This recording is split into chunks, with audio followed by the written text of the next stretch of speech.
When tourists book a trip to the Leaning Tower of Pisa, many don't realize that there's a lot more to see than just the tower, although that is the highlight. The first building in the foreground is the Baptistry, which is the largest in Italy and is devoted to St. John the Baptist. It's 55 meters or 180 feet high and was started in the middle of the 12th century. Behind it is the Cathedral of Santa Maria Assunta, aka the Duomo di Pisa, a Roman Catholic cathedral. We'll visit the interior later, and you'll see why it's considered an architectural masterpiece and why I highly recommend a visit here. But first, the famous and infamous Leaning Tower of Pisa. By the way, did you know that the Tower of Pisa is actually considered part of the cathedral since it's a bell tower? The foundation was laid in 1173, and the tower began to sink after construction had progressed to the second floor in 1178, caused by an inadequate foundation on ground too soft on one side to properly support the structure's weight. Construction was subsequently halted for almost a century because the Republic of Pisa was almost continually at war with its neighbors. This allowed time for the soil to settle. Otherwise, the tower would almost certainly have toppled. In 1272, construction resumed under Giovanni di Simone, architect of the Camposanto. The tilt increased in the decades before the structure was completed in the 14th century. In an effort to compensate for the tilt, the engineers built upper floors with one side taller than the other. Because of this, the tower is curved. The tilt gradually increased until the structure was stabilized and the tilt partially corrected by efforts in the late 20th and early 21st centuries when 70 metric tons of earth were removed. In May 2008, engineers announced that the tower had been stabilized such that it had stopped moving for the first time in its history. They stated that it would be stable for at least another 200 years.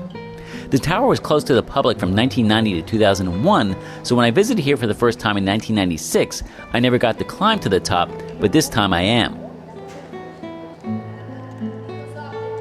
Yeah, you can feel it. How many stairs are there? I thought it was 296, but she just said something else, so I don't know. Oh gosh. All right. Climbing up the Tower of Pisa. Climbing up the Leaning Tower of Pisa.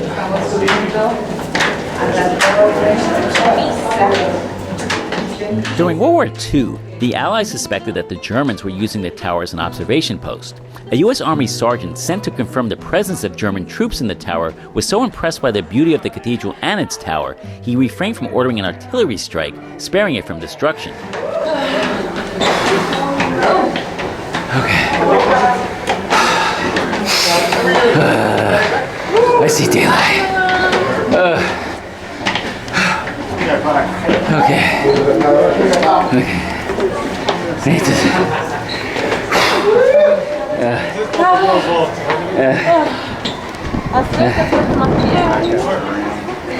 So how far is it off?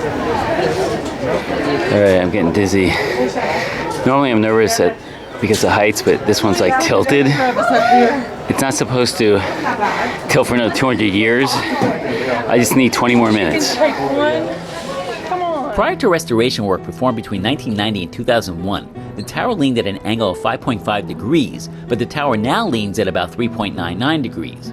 This means that the top of the tower is displaced horizontally over 12 feet from the center. There has been controversy over the real identity of the architect of the Leaning Tower of Pisa. For many years, the design was attributed to Bernardo Pisano, a well-known 12th century Pisa sculptor, famous for his bronze casting, particularly in the Pisa Duomo. A piece of cast bearing his name was discovered at the foot of the tower in 1820, but this may be related to the bronze door in the facade of the cathedral that was destroyed in 1595. I want to go down. Alright, here we go. One last look.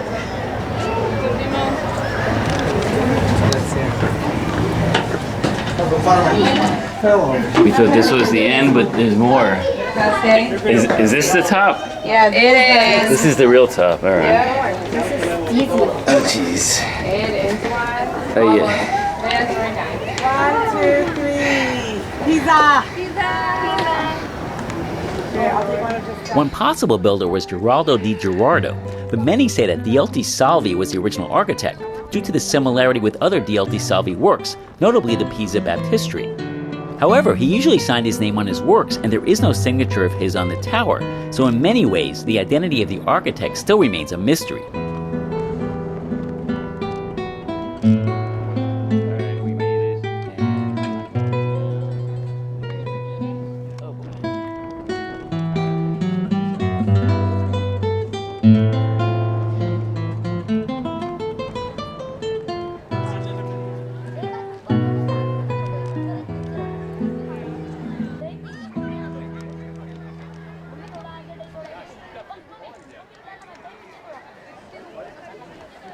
The Cathedral of Santa Maria Assunta, aka the Pisa Cathedral, is a medieval Roman Catholic cathedral dedicated to the Assumption of the Virgin Mary. It's an architectural masterpiece and is a notable example of Pisan Romanesque architecture. Its expenses were paid using the spoils received fighting against the Muslims in Sicily in 1063.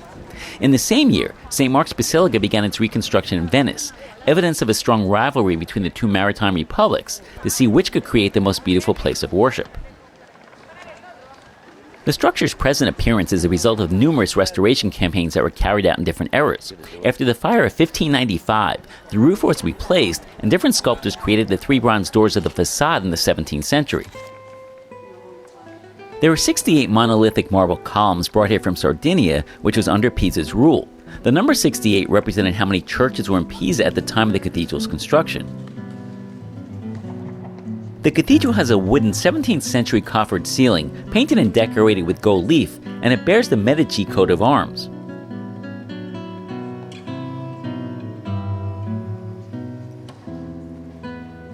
One of the highlights of the cathedral is a large mosaic of Christ enthroned between the Virgin and St. John, famous for the face of St. John, painted by Cimabue in 1302, which survived the fire of 1595. This is the last work painted by Cimabue, and is the only work of his for which we have certified documentation. The mosaic, in large part made by Francesco da Pisa, was brought to completion by Vicino da Pistoia, with the Madonna on the left side in 1320.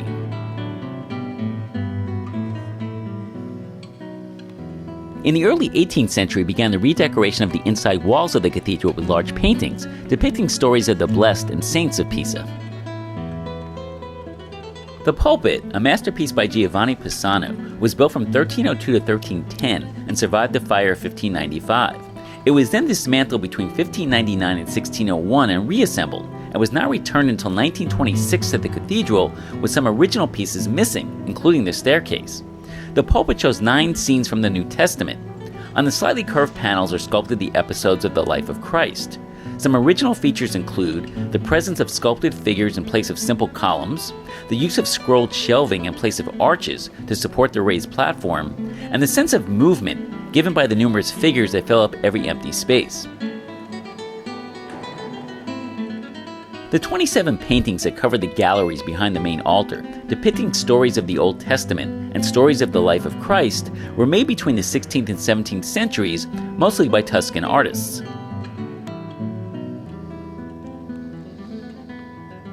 The inside of the dome is decorated using a rare painting technique called encaustic, which involves using heated beeswax. The painting depicts the Assumption of the Virgin by Orazio Riminaldi. The painting was completed after his death by his brother. Legend has it that Pisa native Galileo, the founder of modern physics, made one of his important discoveries right here in this church. While he was watching the swing of a bronze chandelier during Mass, he noticed that it was taking exactly the same amount of time to swing back and forth, and came up with the theory of isochronism.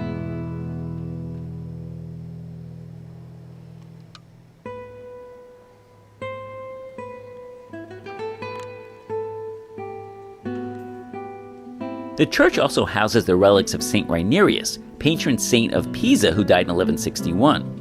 Reinerius got rich through trade with sailors, but reputedly had a vision telling him that his wealth was getting in the way of him devoting himself to God, so he gave up his worldly possessions and became a beggar. He supposedly expelled demons and performed miracles.